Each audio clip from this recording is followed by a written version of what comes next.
Wait, Yeah, I watched. you're saying the a lot. Broncos game sounds like Well, the worst game of the week? to be fair, I only got to watch the first half of the Broncos game. It actually got close at the end. I had to go to church, unfortunately. Yeah.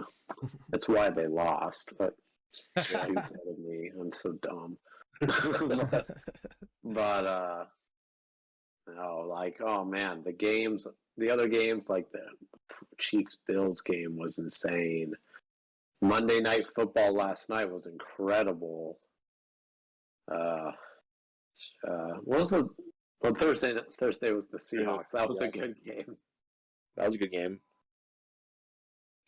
Another great week of the NFL, guys. This year, the games are really spoiling us. They're all really good. They're all really good. This has been a great season. I've been thinking about that. Like, I feel like every primetime game ends up being good, and just like games in general are more exciting. And I think maybe some of it could be just the fact that there are fans in the field.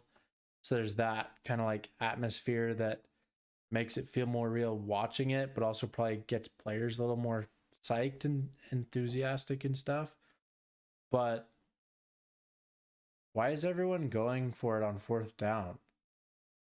I think that's a big part of it, because it's just like all of a sudden a trend this year. I feel like people are doing it way more often. Like, who was doing it?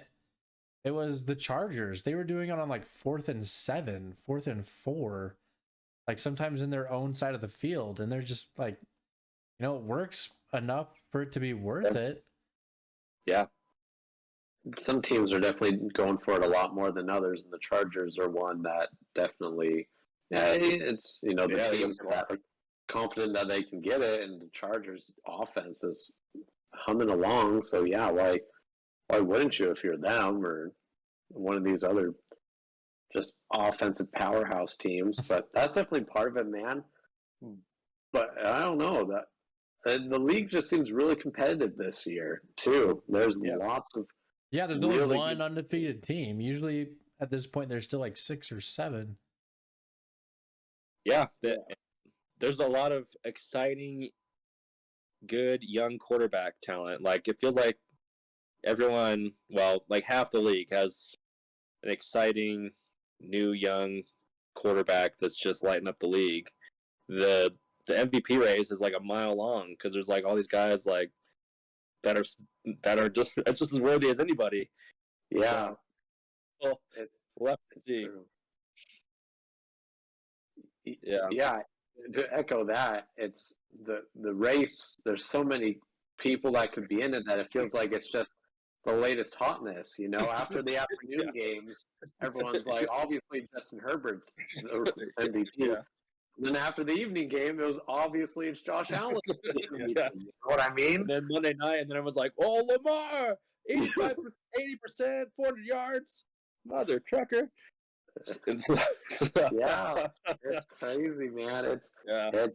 It's no, I mean, there's no denying that there's been lots of. It's not just offensive dominance, but like close games. The other game I watched, the Chargers-Browns, was, not only was Justin Herbert on display, but it was a close game with the Browns because they played really well too. And it was like that for most every game. Yeah. So, I mean, obviously last night the game went down to the wire with, I mean, come on, seeing the Ravens. It didn't go down to the wire. It went down to the coin toss. The coin toss. I mean, when the Ravens took it to OT after just having those 2 drives, not only touchdowns, but 2-point conversions, all of which went to Mark Andrews. And then they continue on offense. Like, there's no way the Colts were going to stop them at that point. I don't think the Colts win if they win the coin toss. The defense is also rolling. Yeah, that's the thing. And the offense, the Colts were doing good the first half, and even into the third quarter. But then, I mean, a blocked field goal, a few sacks, a few 3-and-outs, and it was just like they were dead. they were dead, and the Ravens were on. The momentum was just fully with the Ravens at that point. And I want to bring up a topic that we've never talked about on the podcast, but I have talked, at least with Austin, about separately. And just brief, talk about the overtime rules in the NFL. Yes, yeah. It's not something I'm going to die on this hill and it ruins the game for me, but I do still think that it's pretty, it is luck based, with the coin toss is so huge in overtime. The fact that if you score a touchdown on that opening drive, that the other team doesn't even have a chance to put their offense on the field, I still feel like it could be better. Do you guys feel the same way? I think, yeah, at this point, with the rule changes and how much offenses score, I think that it probably needs an update. I think 10 years ago it was fine, and it used to be if you kick a field goal it was over. That only changed, not super recently, but sometime within the past 10 years. Like, I mean, can you imagine that being the case now? And like Aaron Rodgers or Tom Brady wins the coin toss. Like, it's like one pass. Turn the TV off. Maybe literally. two. Yeah. I mean, I've heard college rules. You start at the 25, you can just go. I think part of the hesitation on that is sports betting is like a lot of the like there's a lot of money in fantasy football, obviously, and and over-unders and stuff like that. So like, a game could be tied 24-24, and then it ends up being like 45-45, and you're like, and it all these fantasy points build up because they start on the 25-yard line and can easily score. Yeah, so it kind of inflates that, and I think that's honestly, there's no other reason not to, because the league's just been so progressive in changing their rules anyway. I think it's literally sports books and betting that's keeping that from. Well, yeah, and how colleges, how you get the ball at the opposing 25 and you're just in the red zone basically, and you go back and forth, right?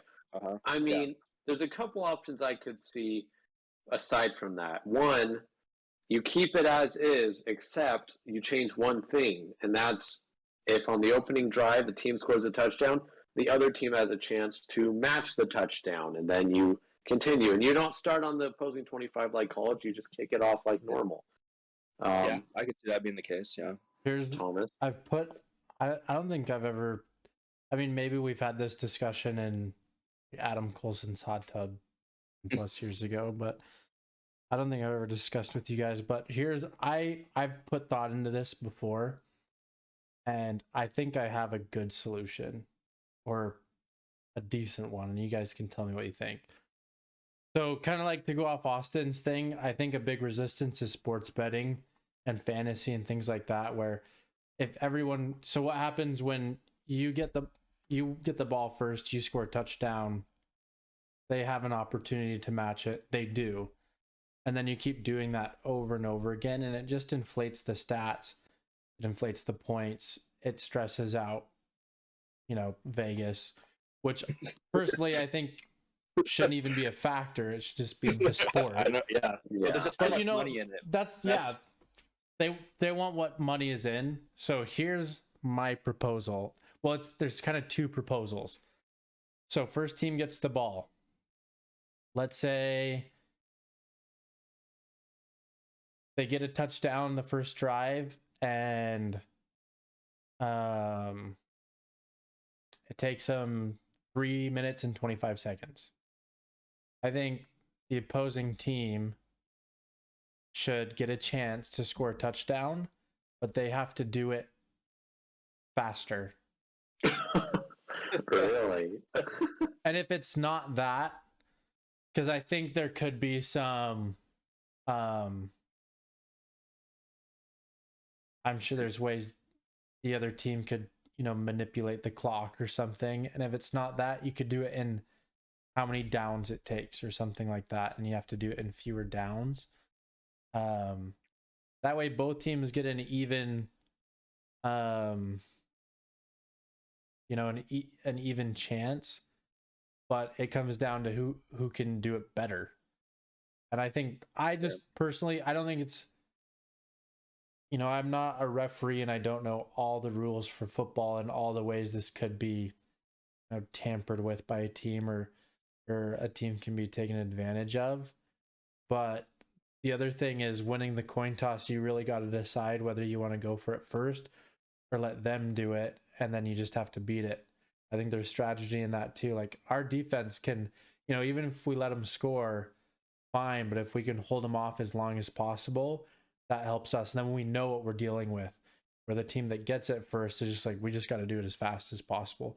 I think, I just think that would be more entertaining, and it would make it so teams have to practice that and practice plays. But really what it comes down to is like, who has a better 2-minute drill? And that's what's exciting anyways. It would be exciting for fans. It would really make players and teams put the best they have together to win a game. And it keeps the game from going on for hours and hours and inflating numbers and stats. Yeah, I can see that. I like each team gets 2 minutes. You start on your own 25, and you have to drive down the field and score.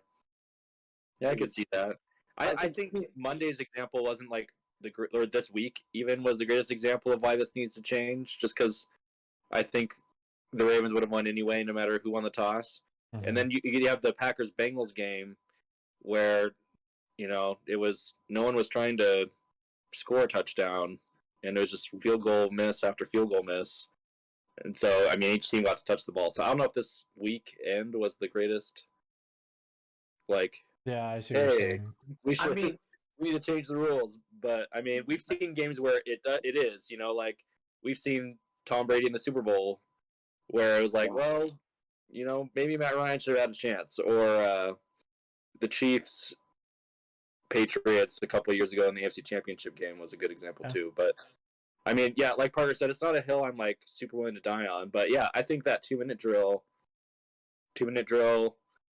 each team gets 2 minutes to drive down, and then you get another 2 minutes if you all score and all that. I think that's actually not a bad plan. I think that's okay. The problem I have with that though is in the NFL, fastest is not synonymous with best.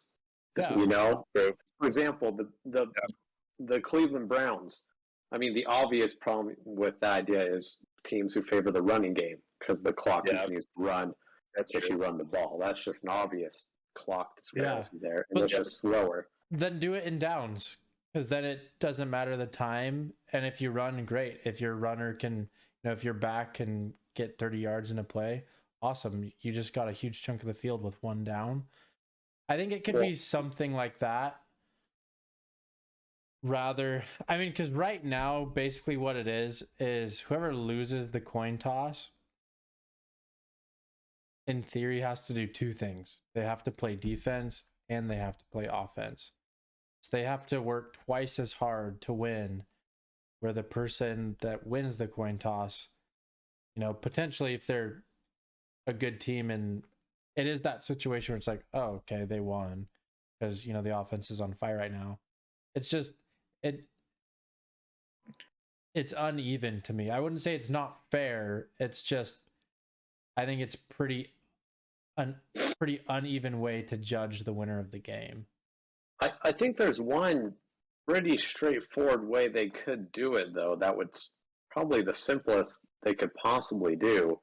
And that's just add 10 minutes and play it until the end of the time. Add essentially another shortened quarter. Yeah. And, that's the idea too. And then I think the advantage of that is, number one, and maybe this, you can debate whether this is better or not, but you don't have the thing where like, okay, we're in overtime and they finished it and it's over. Okay, that was, how it can be kind of deflating, like, okay, and it's done, I guess. You know, it comes down to like the wire, just like an end of a game when it's close. You know what I mean? So every team. That's how basketball works. That's how. Yeah.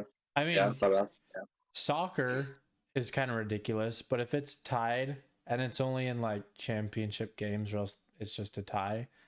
But if it's like we need a clear winner for a championship, at the 90 minutes, if it's tied, they add on 2 15-minute halves. Mm-hmm. So even if you score in the first 15-minute half, you'll still get a mini halftime and you still have another 15 minutes. It's like really weird to me. But but you know, I've been, you know, being a soccer fan, I've seen my team like need that other half to catch up and win. So well, either way, and the current method isn't, you know, it's not completely unfair. The advantage is if you go on defense first and you hold them to a field goal or nothing, then you just need to kick a field goal and you win the game. But I do think it would be a little more balanced and maybe a little more entertaining if they did just add. Either just give them a chance to match on defense every time, or you know, just and because they could even do it where, like, say the first team scores a touchdown, the second team scores a touchdown, and then once it's balanced out, then it's like next score wins. Is that how it works currently? Like not touchdowns, only if it's but field goals. If the first team kicks a field goal, the second team kicks a field goal, then it's the next score of any kind. Mm-hmm. Right. But the problem with that, if it were the same thing with a touchdown, is it would just turn into like, it's almost like a reset of overtime, because whoever won the coin toss is going to get the ball the third time. So you know what I mean? Yeah. But and it's still, that's a good point. But at least the other offense gets to go out there and. But yeah, you're right. If they both score touchdowns, then it's the same thing. So maybe just adding time, just have another quarter. It's like go at it. I think adding time would be good. I honestly think my idea would be super entertaining. Now I'm imagining if it were downs, there would be like this little like menu that came up now, and it's like down count, and you're just like keeping track. Like, you don't even care about the score. It's just down count. I think that is entertaining. I don't know why. It sounds like XFL stuff to me. Dude, like, you know, there's some good stuff about the XFL, baby. But it is an entertaining idea. Anyway, I just wanted to talk about that because we've never brought that up before. And that's true. But it worked out for the Ravens, though, man. They turned it on the fourth quarter. It really, man, when you're those teams that are coming back, just like the Super Bowl with the Falcons and the Patriots, and you're coming back and you win that coin toss, it's in those situations where it's like, come on, man, it's over. Because aside from momentum, the defense is just gassed because usually they've just been off the field in the fourth quarter and they're going right back out there. That's definitely how it was for the Colts. They had nothing left. Dude, they were exhausted. Even towards the end of the fourth quarter, they were switching players on defense between downs because the guys were so winded. Yeah. But Lamar Jackson, a great game, man. Props to the Ravens for winding him. Oh, dude. Yeah. Lamar, did you see how many sidearm throws that guy threw yesterday? That guy just threw a lot of passes. Yeah, tons of passes. But, dude, he's got a really good, ability to throw a sidearm under pressure where it's like, I'm just going to curl it around this defender that's about to smash me in the face. Like, no problem. Always right on target. Yeah, man, he played really well. And, he did the Colts a solid, actually. You're talking about how they were switching guys out. The Colts were doing a substitution, and the Ravens were set. Lamar could have snapped it, and the guy was still running to the sideline. I don't know if you saw that. It was in like the final 2 minutes. And he waited till he didn't snap it until he got to the end of the sideline and snapped it. I was like, that's pretty classy, Lamar. Aaron Rodgers would have snapped that ball because it would have been. Yeah, he'd have been all over that, man. But I was like, Lamar, snap it. You can get a free play. He's still running over to the sideline. No, he waited. Everyone was set. He could have snapped it at any time. Dude, that happened on Thursday. Geno Smith, when he was in there, Yeah. one of the defenders went off sides, or it was like a neutral zone infraction, and he just like stuttered and waited for the flags. And I was like, no, freaking free play, bro, free play. Yeah. But yeah. Well, I'll say one thing about Lamar and the Kyler Murrays of this league.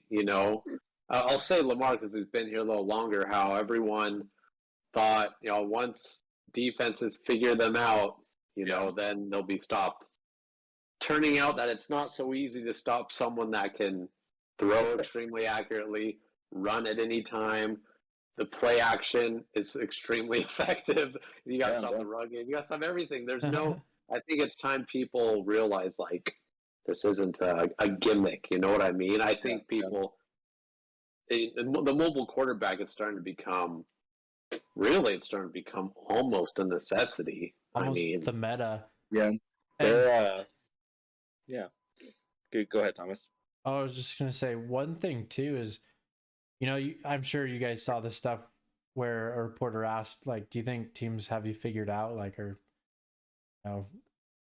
you feel like they figure out, and he said something like, I don't know about that, dude, or something like that, where he's pretty nonchalant, nah, no one's got me figured out. But I think the big thing is no one gives Lamar credit for his throwing ability. If he was solely run and he had a terrible arm, you could figure him out. Absolutely. Yeah. Same with Kyler Murray. But both of those guys, even just in the last year, their throwing abilities have almost come up to par with their running abilities. So kind of like you said, Parker, they're an absolute dual threat. There's no way you can figure out a dual threat. I think early on the Lamar criticisms were valid because Kyler Murray wasn't getting the same level of criticism as Lamar, because Lamar did throw a nice ball. We could all see that. And then he's got the athleticism. Lamar has just really improved a ton on his throwing ability. He's really worked hard. It's something I really admire about him. Yeah. Yeah, he has improved dramatically. And not only that, but you've seen how the Ravens have adapted as a whole, especially this season because of their running back room. And we all know how the offseason was just killer for 3 starters going down, and they don't exactly have, they just have it's pretty funny watching their running back core just written out. You got all the old stars, man. You got the youngest of them is Latavius Murray, and then you got oh my gosh, you got Le'Veon Bell, Devontae Freeman. Yeah. I mean, it's holy cow, these are, if this was 5 years ago, this team's unstoppable, man. No way. But now they're all a bit older. But now the game last night, the Ravens did not run it hardly at all. Lots of it was being behind, but but no, they fought back, and that was another thing, a criticism of Lamar and the Ravens in years past. It was what happens when they fall behind, because they kind of fell short in the playoffs a couple times when they had some adversity. But this was, it's the best comeback Lamar's ever had, and it was clearly a statement win. It was nuts. Yeah, it was, for sure. I do have a bit of a reservation on, so I think guys like Lamar and Kyler, it's good now, at their age, but thinking about Russell Wilson, I think part of the frustration with Russell Wilson and why he needs, he's mad about personnel and offensive line play and stuff like that, is because he's lost a step a little bit. He's in his 30s now. He's not as fast as he used to be. He relies on throwing in the pocket a lot more than he used to. And so the importance of there's still a huge importance of being able to throw from the pocket and not relying on that athleticism that I think is still valuable for long-term success. Mm-hmm. I think part of the Seahawks problem is that Russell Wilson, just has lost a small step in his athleticism that helps the Seahawks offense a bit. Yeah. Would you agree with that? I would agree, where, age, lowers athleticism to a degree. I think these guys spend millions, and it's their job to stay healthy and quick, and and in shape. But I think it's more, they may not feel any different physically, but I think with that experience in the game, it's like, why risk the injury when I could just throw it if I have the chance? Right. Because even now, Russell, I mean, at least once a week, it seems like, or, multiple tons of times a season, he'll still have the most amazing scrambling play, avoiding tackles and stuff, but it's kind of like his second or third arrow in his quiver now. The big problem with Russell Wilson, and I think Kyler Murray will run into the same problem too if he kind of goes down the same route where he gets a little bit more conservative with his athleticism and his running ability, is they're both short. So when you're on a team, well, I'm just going to use Russell Wilson as the example. You have a bad offensive line. So typically with a bad offensive line, you don't have time in the pocket. So it's quick pocket passes, usually straight down the middle of the field, where you just have a slant receiver and you're just hitting that slant. You only need 2 seconds, 3 seconds tops for the play, and you just get right over in the middle and you're good. But the problem is when you're a short quarterback like that, you can't make those passes as easy because you just can't see over the line. You don't have that extra 6 inches or whatever to see above everything and get the ball over everything. So it forces them to need more time so receivers can get out or down the field. And it's more down the field than out because, if you're just passing receivers out, that's like a really crappy screenplay kind of situation. It's what you do to, save time on the clock. So it's kind of one of those things where their height is a huge disadvantage with a bad offensive line, if this makes sense, because they can't throw it over the middle. So they need time in the pocket for receivers to get out and down the field so they can throw. So that's kind of the situation Russell's in, where he wants a better offensive line to complement his shortness. He needs time in the pocket where he can't make, and he can, but it doesn't come as often. Most of the time, I think he just has less confidence in it, and he doesn't see that opportunity as much because he has that disadvantage. And I think Kyler, will probably run into the same situation. Lamar, he's a lot taller. Isn't he like 6'2", 6'3", where those extra inches, are like a mile as far as being able to pass directly down the field over the offensive and defensive lines. The offensive line. That's a true problem that money can't buy in this league. It's man. Well, and there's no team that wouldn't if they could. Right. Yeah. Finding good offensive linemen is tough, and I don't mean that to I didn't bring this up just to be a negative Nancy, which I am being, but while you have that athleticism, use it while you got it. Win those Super Bowls while you have it. Exactly, man. Use it. But, you got to develop that pocket pass, to be able to throw the ball accurately down the field, because when you hit 30 and all it takes is losing a step, man. Those linebackers aren't that much slower than you. Mm-hmm. And so, right now you're faster than them, but you lose a step, and, those linebackers, they're young. They'll catch you. Yeah, that's so true. And hey, but whenever we think that dual threat quarterbacks are what you need to win in this league, Tom Brady's always there to remind us that pure pocket passing is still as effective as it's ever been. And the Buccaneers had a statement win this past week. Wasn't exactly against the toughest competition, but they really bounced back from a slow week against the Patriots. Yeah. Yeah. What was the final score? 45-17. 17, yeah. Yeah, that'll do it. That'll do it all right. The Dolphins, part of it's, they played the Dolphins. The Dolphins, I just feel like, are losing morale week in and week out. And, I think, they're still a talented team, but I feel like, with the Tua controversy and, I think I've heard things that Brian Flores is starting to lose the locker room a little bit. You know, no, all credit to the Buccaneers. I mean, we all know that they're going to make the playoffs, and with Tom Brady, you can't ever count him out winning a Super Bowl. So, but the Dolphins, I was excited about them this year, but they.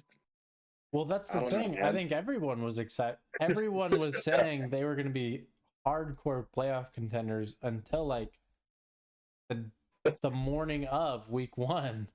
And I think even they had those expectations. So yeah, man, when it's turning out the way it is, you're going to lose the locker room. You're going to have frustration. You're going to have lower performance.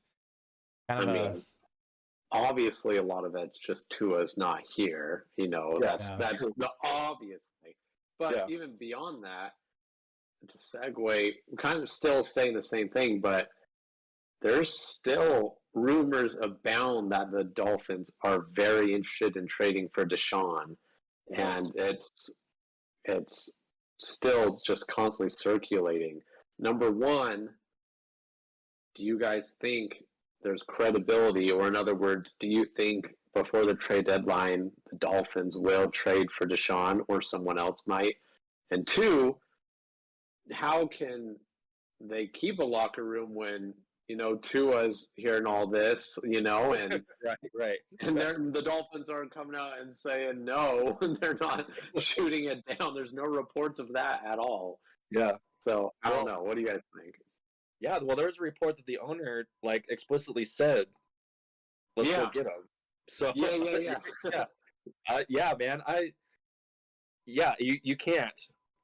And the trade deadline's soon, right? Isn't it like week 6?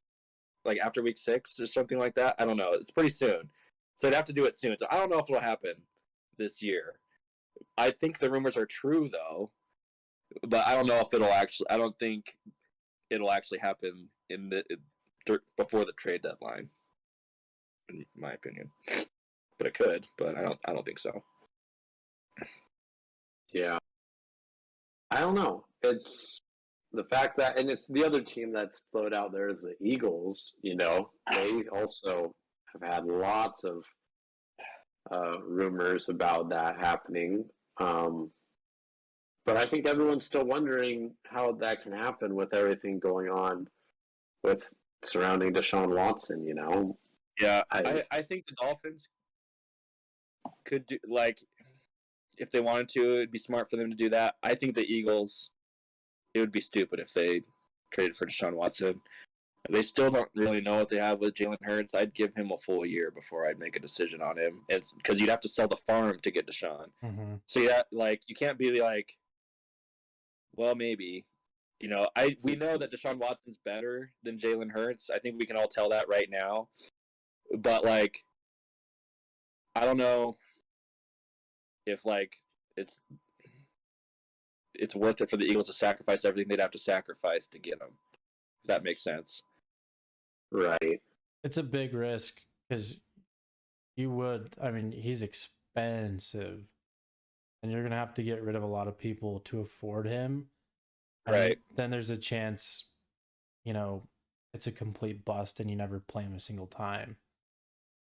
Right, and when you have Jalen Hurts, who kind of saved himself, they beat the Panthers with him. So if they would have lost the Panthers, I think they'd lean more towards it. But they're like, hey, he could be good. He could develop. He could be a late bloomer because we've seen that with quarterbacks lately. And if you have that, I don't know. I don't know if it'd be worth everything you'd have to give up, especially with the risk of him not actually playing. Mm-hmm. I think that really tips the scales. Is well, even if we got him, would he play?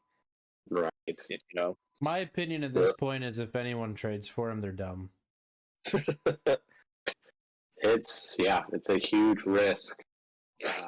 No one has any idea what's going to become of Deshaun, but for what's worth, I have heard that with that no trade clause, Deshaun has already said no to the Eagles anyway, so it might not matter what they want. Yeah.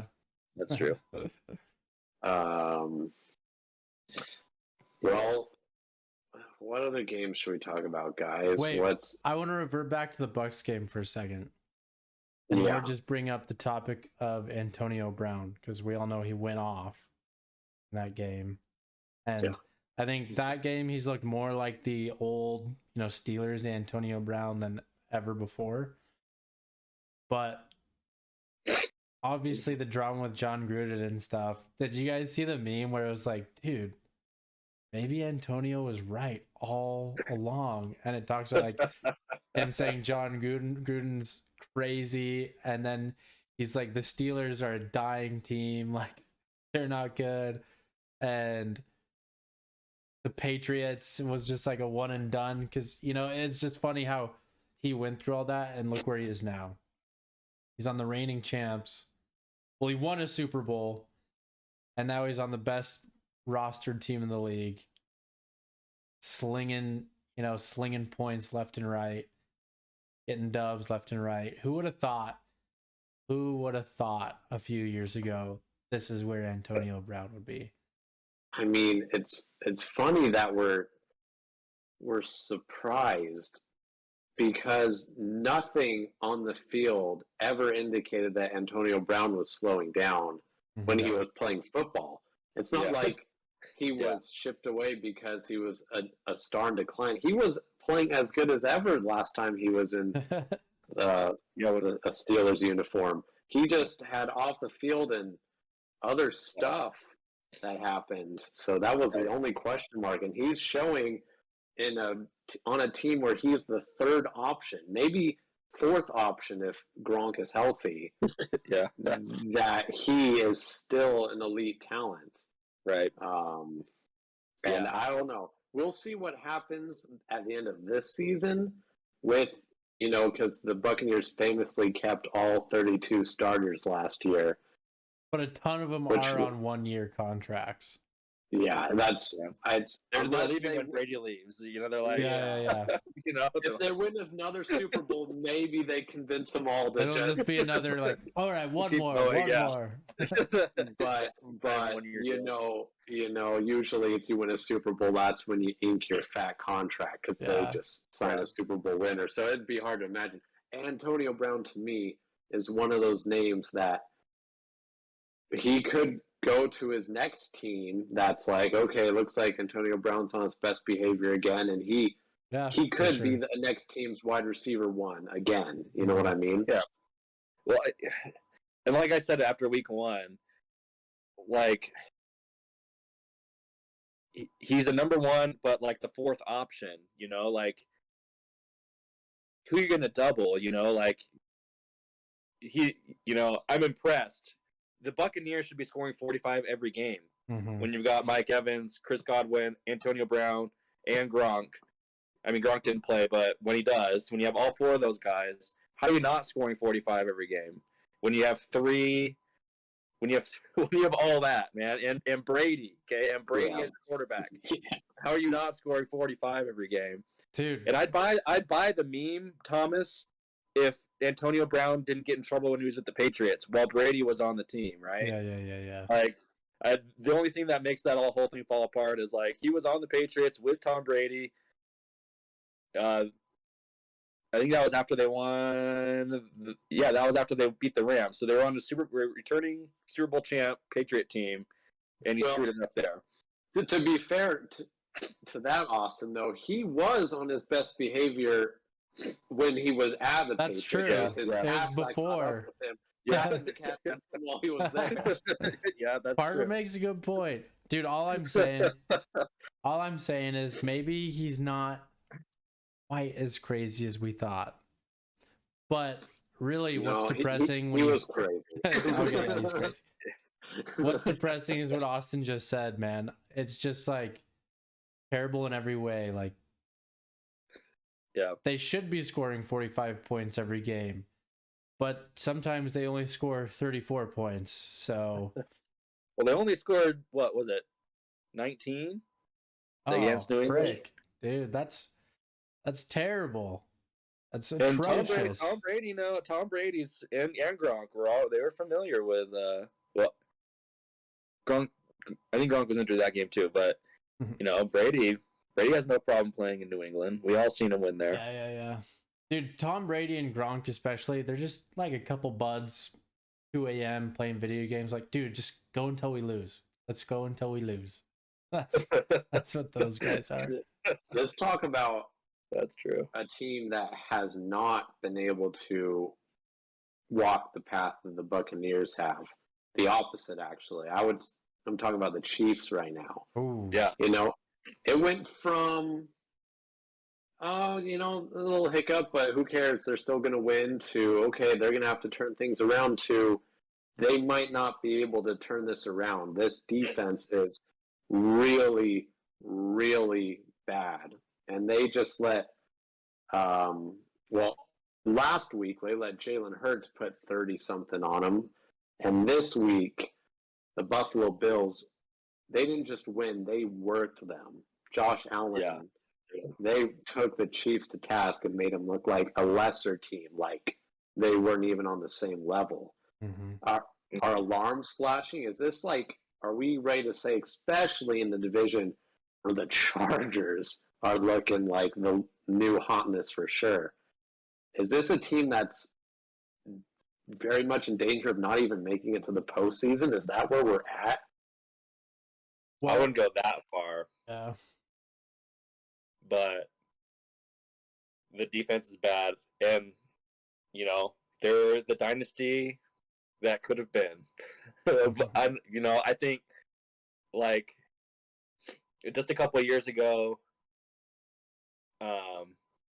when they won the Super Bowl, Josh Allen was still coming into his own. Herbert wasn't even in the league yet. Lamar was still a running back. They caught, they caught lightning in a bottle. And, I was on the Chiefs train. I thought they could win 3 or 4. But the defense, the quarterback talent has caught up to them. Their offense isn't that much better than anybody else's. And, the defense is atrocious. It is. Dude. It's just awful. It's awful. Dude, you can't win. You can't win with defenses like that. Everyone's saying that the Seahawks and the Chiefs have the worst defenses in the league, but the Chiefs is worse than the Seahawks. I'm like, dude, that's pretty bad. Then that's really bad. No, it is, dude. I've tuned into a few Seahawks games, and they're a bad defense. But when I've watched almost every Chiefs, or if I didn't watch the whole thing, I watched most of pretty much every Chiefs game, just because they're always the most interesting team to watch at the time. And it's bad. It's bad. It is, yeah. To give the Chiefs credit, they played the Browns, the Ravens, the Chargers, and the Bills.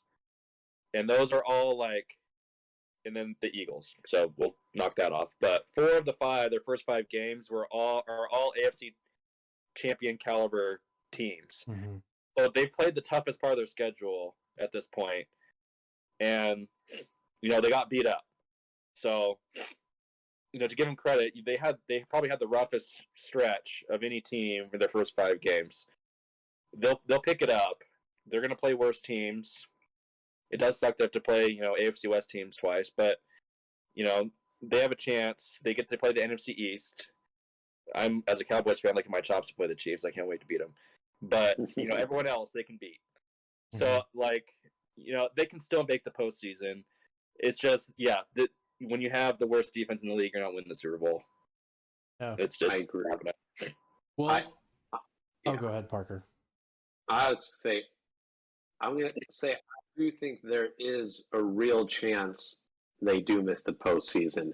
And this is why. Everyone's talking about their defense is awful, and it is awful. But another thing that they've lacked, and this isn't exactly new, but they don't have a competent run game either. Yeah. It's all on Patrick Mahomes, and he wants a bad defense. You know what player the Chiefs are looking at that they wish they had back? Kareem Hunt. Yeah. They had Kareem Hunt. their offense, not only was Patrick Mahomes amazing, but their run game was phenomenal. I mean, Kareem Hunt was the rushing yards leader. Man, I don't remember if it's rookie season or his sophomore season, but he was unstoppable back when he was the Chief. It all ended when his, again, off the field stuff happened, but they have not found a replacement for Kareem Hunt, nothing even close. And now Clyde Edwards-Helaire, their lead back, is injured for a time, but even before he went down, they haven't really utilized the run game effectively at all, and they usually kind of just abandon it. So that's why not only do they have to overcome these huge points, but it really has to all be on Patrick Mahomes because they do not have a run game that can sustain them. So with those two things both being lacking, I think it's going to be hard for them because they're not going to win the division. The Chargers are going to take the division. No, they're not going to win the division. They're going in as a wild card for sure. Well, here's the thing. But I think there's so many good teams. I'm not sure they get in as a wild card. They're more likely with a seventh team, but I think there's other great teams that could take it. Here's the deal. I'm looking at the AFC right now, and I agree. They won't win the division, so they got to get one of the 2 wild card spots. There's 3 wild card spots. Or 3. Yeah. But see, AFC South, they can just write that off. They don't have to compete with the AFC South. Yeah, so here's what I'm looking at. The big contenders for those wild card spots are going to be the Browns for sure. The Raiders. Well, maybe not. I'm counting the Raiders out. The Bengals. Raiders are out. You know, you might be right. That's with the thing. With 3 wild card teams, they might get in because it's that's exactly what I'm talking about. I'm like, there's not enough competition in the dregs of the AFC. The AFC East isn't. Patriots aren't making the postseason. Jets aren't. Dolphins aren't. Whoever wins the AFC South is the only team getting in. So their only competition is in their own division in the AFC North. Yeah, that is a good point. I think they caught a break with the Raiders. The Raiders might have been a team that could be pushing them for it. Yeah, because they've been looking all right. Right, but you're right. And if it was only 2, I would say the Bengals as well have looked with pretty Joe good. Burrow they could potentially be in there, but no. It'll be tough. It'll have to come from the West. Like either the Broncos are going to have to pick it back up, the Raiders somehow keep the ship steady through all this turbulent. I think there's wave. Maybe a 10% chance that the Patriots could actually become contenders later on in the season, just given their track record early and who they have there. But that's the thing is. We're still we're not even a third of the way through the season. Yeah. So and things can change. Things can change. I mean, cold weather begins and football changes. Up here in AFC South, Derrick Henry, he's just getting warmed up, guys. He's just getting warmed up. The Titans are going to win the division. The Colts, Texans, or Jaguars are just too bad for them to not win. Yeah, the Titans should feel pretty secure. The only team that could, if the Colts have lost some rough ones, obviously, if they won last night, which for a while it looked like a sure thing, then they'd be 2-3, and we might not be calling the Titans the clear leader in that division right now. Yeah, I guess we'll see. Don't they play soon? No, Titans are playing the Jaguars. I don't know. Even if they won, I don't see the Colts doing much, to be honest. There's a chance. I'll say this about the Colts. They're a team that, obviously this is inserting Carson Wentz in there. They're a team that I don't think we're going to fully know if this experiment is working or not until a little bit later than some other teams. You know what I mean? Because they're still in the getting used to their figuring out their identity as a team right now. So you might be completely right and they're kind of out of it, but I think you have to give them a little bit more leeway than they could still come back. Yeah, that's true. Yeah. I think anyone could. Anyone except for like the Jaguars and maybe the Jets could. Yeah. The Steelers, I'll say this, having just played them, Big Ben had his best game of the season so far. Yeah. I'm not calling for Big Ben's unretirement.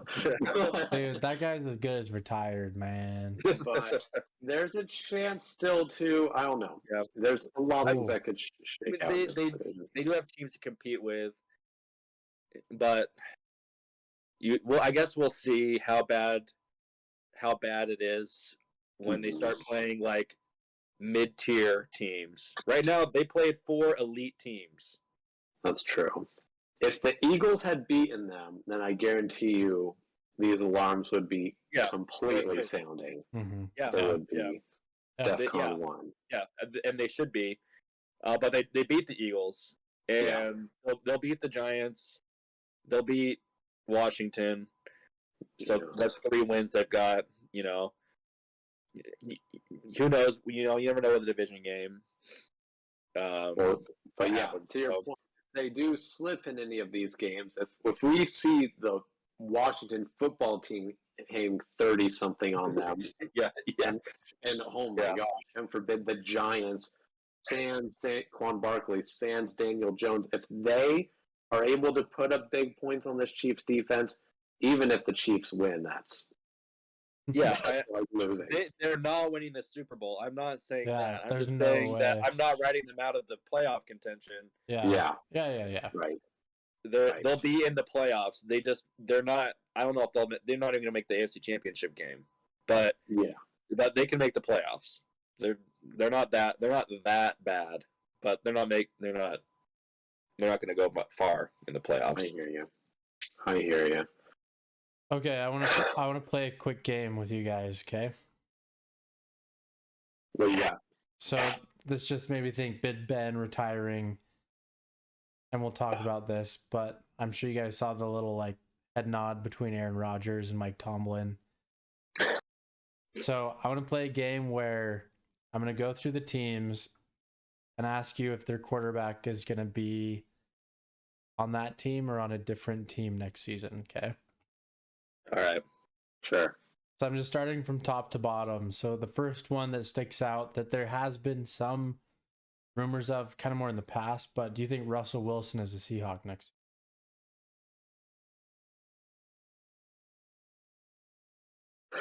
Why is this so hard? Yes, he is. Yeah, he is. I think so too. I don't think he leaves. I don't think he truly wants to leave. Honestly, I think the injury actually keeps him there. To be honest, I was thinking the same thing. He doesn't want that to be his last season in Seattle. But the big thing is, I don't think he ever wanted to leave. He just wanted to get what he wanted, which was more control, and he got it. I think, and then on top of that, the injury, I think he stays. Right. Like if he's playing and they go 6-11 or 7-10 or whatever, I think, and he played the whole time and it sucked. Like he was miserable the whole time. He might leave, but since he got injured, I think he doesn't want to go out that way. I think so too. Okay, moving on. Okay, Aaron Rodgers is going to be a Packer next season. No, he's not. Unless he wins a Super Bowl. Yeah, which is possible. But even then, man, that's a good way to leave a team. I switch it. I think he is actually going to be a Packer next year. And the reason I say that, you're seeing what the front office has started to do because of such a fuss he made. They signed Randall Cobb, which is purely a placating Aaron Rodgers move. They do not sign that except for to make him feel good. Right. They walk the razor's edge of Aaron Rodgers. I think in their minds really could have been gone this year. It might have held out, might have retired. I think they're just going to They're going to split people. I'd change it to he's staying a Packer. I think if they were to win the Super Bowl, I don't know if I'd even put them in my Super Bowl prediction right now, but if they were, he definitely stays. Because I think there have been enough changes in front office at this point saying, we want to keep you happy, we want to keep you here. And then if you're winning, I think there's a good chance. I mean, unless he's retiring, he'll probably be a Packer.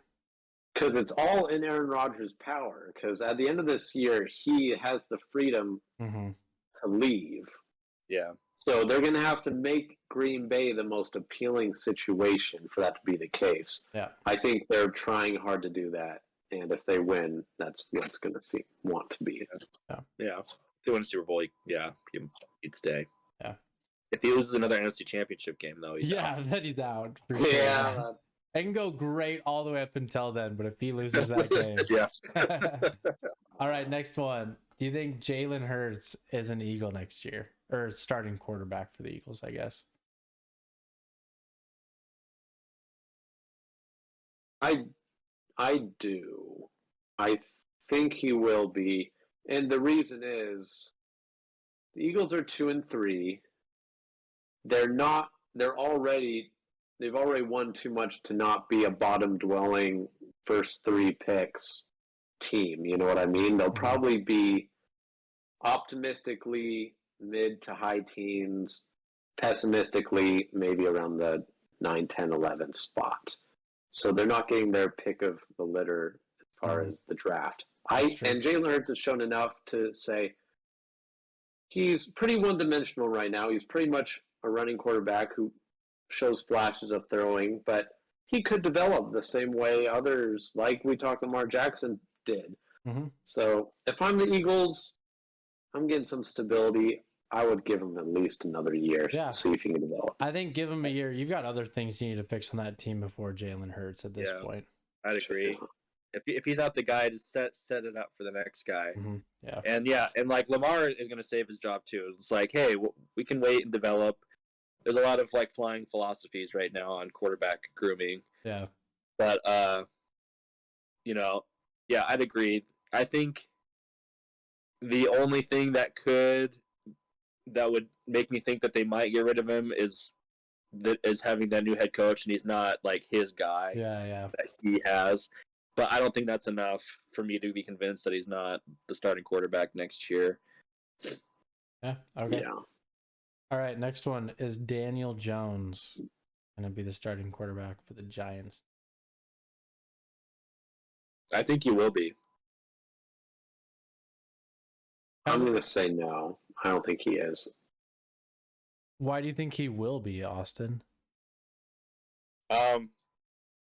Because I think that the Giants would be dumb if they didn't realize that they got more problems than Daniel Jones that they need to address first. And the criticism of Daniel Jones of his turnovers has gone down. He's only had 1 in the past couple games and has hardly turned the ball over.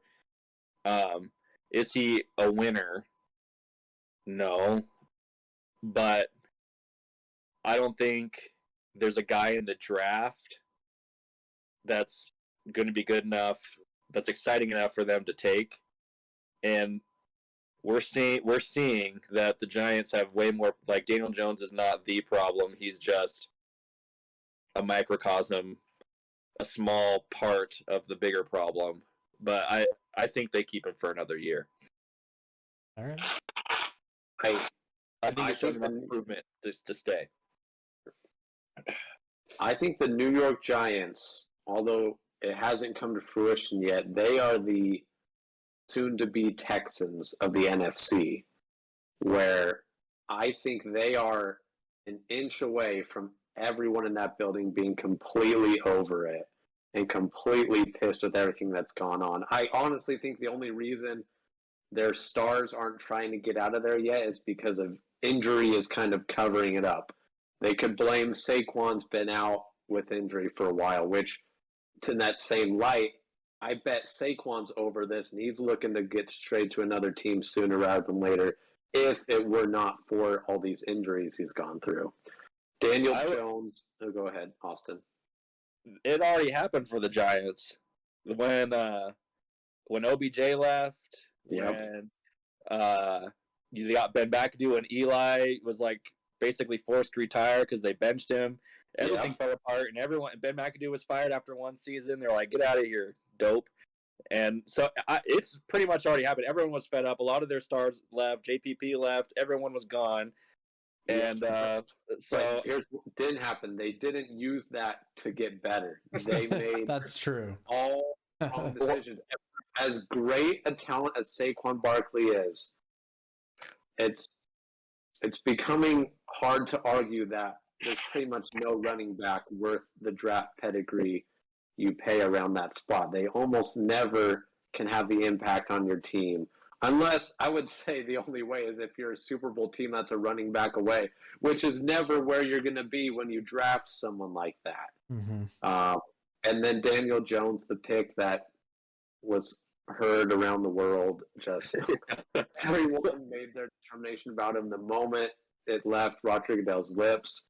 He's done some things here and there to dissuade people, but at the end of the day, he's never been able to make them even close to a competitive team. I think they're going to want to move on from Daniel Jones. The rest of the team, they're going to need a change, and they very well, especially if these injuries persist like they have been, then they could be looking at a top 5 draft pick easily, and they could try and get one of those top signal callers. Yeah. I see both your points. I see both your points there on that one. Next interesting one is probably Matt Ryan. This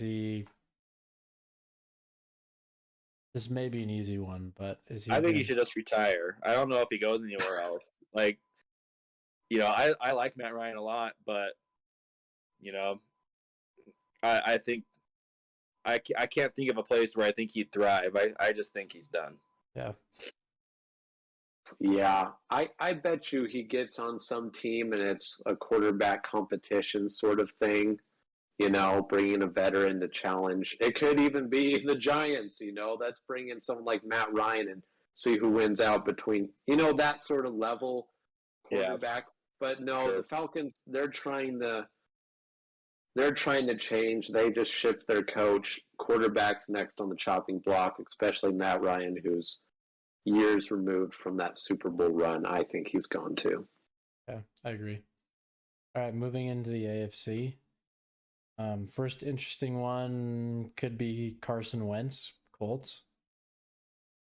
He'll stay.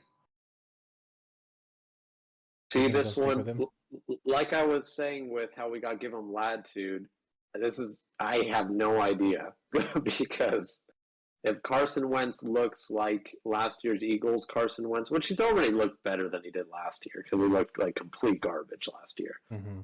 But if he stays healthy and they're keeping a record similar to this, they're 1-4 now, they end up 4-13 sort of a thing. I think they could, because there's enough negative games tape on Carson Wentz already. If he doesn't do something to completely change their mind on it, they might just say no and just move quick. I can see that. I'm 50-50 on it, but I don't like playing that game, so I'll change. Just because, the injuries. The only thing that made me say yes is like he's Frank Reich's guy, and I think he likes him a lot, and he is playing better. But there are a lot of negatives with Carson Wentz. Yeah. What kind of helps his case though is their offensive line is bad. I mean, not having Quentin Nelson, is pretty detrimental to the team, and they've got quite a bit of injuries. So I mean, I think that could save him a little bit.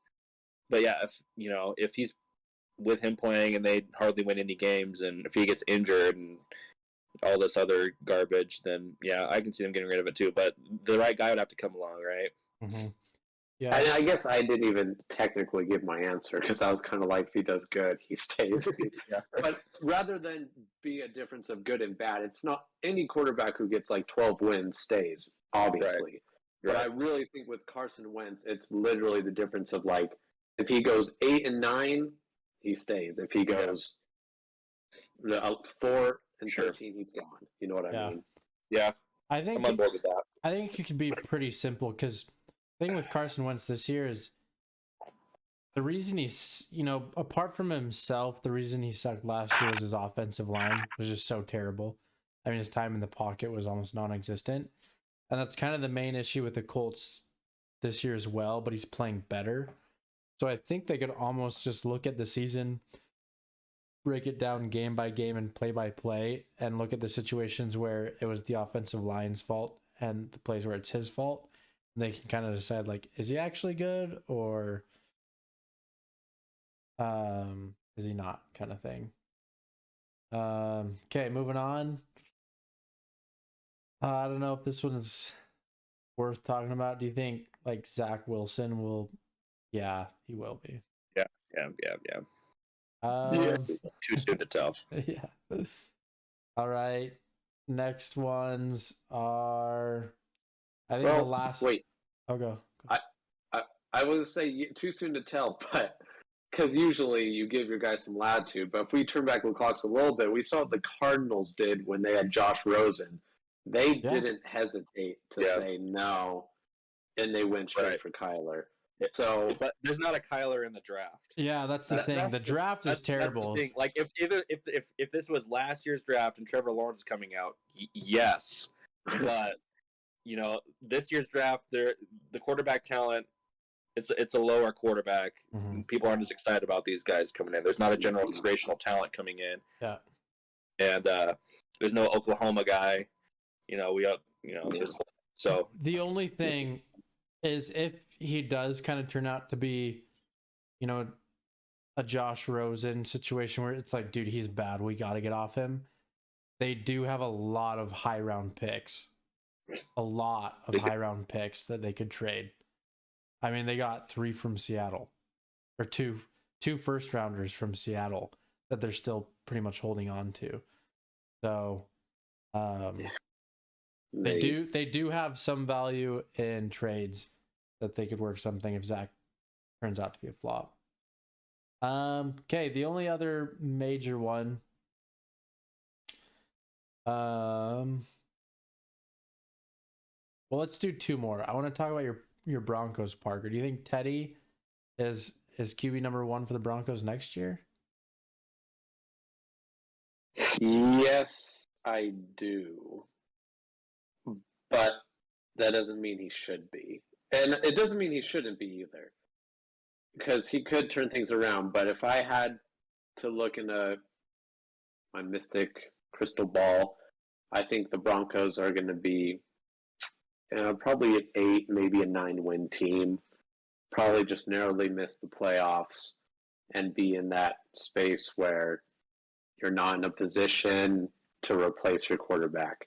It's exactly, honestly, what I feared with Teddy. Teddy's a good player, but he's a good player playing in a great quarterback league. And good quarterbacks aren't enough to win against great quarterbacks. But the worst part about when you have one of these good quarterbacks is it's harder to move off of them because you're not in a position to get someone great. And the Broncos never make the move to get great people anyway, so he'll be there. Don't worry about that. I mean, maybe Drew Lock will be starter again. I don't know. I think there are too many people that don't want that at this point. Okay, last one, just to end it off super simple, is Ben Roethlisberger going to be a Steeler next season? He needs to do himself a favor and retire. Just retire with dignity, man. It's time. The rest of your draft class is waiting with open arms. Come join us. Dude, at this point, we'll throw noodle passes to each other. You're risking your chances of getting to the Hall of Fame if you keep playing like this. You're gonna like go down and take a few steps back, man. Yeah. There's one more I wanted to throw out. I thought you were going to ask it, Thomas. Okay. Is Derek Carr a I thought Raider about it. next year? I thought about it, but here's my opinion on this. I think when John Gruden became the head coach, a lot of people were like, "Oh, dude, he's gonna move off Derek Carr. He's gonna get his guy," because that's the kind of coach John Gruden is. But Derek's just played good enough to where it's like we can't do that. He's playing good enough. See, it's exactly what I said. He's played good enough. Yeah. He hasn't played great enough to ever come close to winning. Yeah. He's just played good enough. Yeah. Yeah. But here's the thing. I think it's the same situation. Yeah, I think it comes down to who the next head coach is, not interim. Next season, whoever the new head coach is, that's how we'll be able to tell if they want their guy or if they're going to work around kind of his program that's happening. Because same thing, I don't think most of the time he's not the weakest link of the team. But the Raiders are one where it's kind of hard to pinpoint a consistent weakest link at this point. The same thing, they're playing good. They have some amazing games. Like last season, they had some amazing games. Even a few this season, great games. Everyone's playing well. And then the rest of their games, it's just everyone's not playing good enough. So I don't know, that's a tough one. Yeah. I'm going to say, to answer my own question, I do think he is gone after this year. Oh.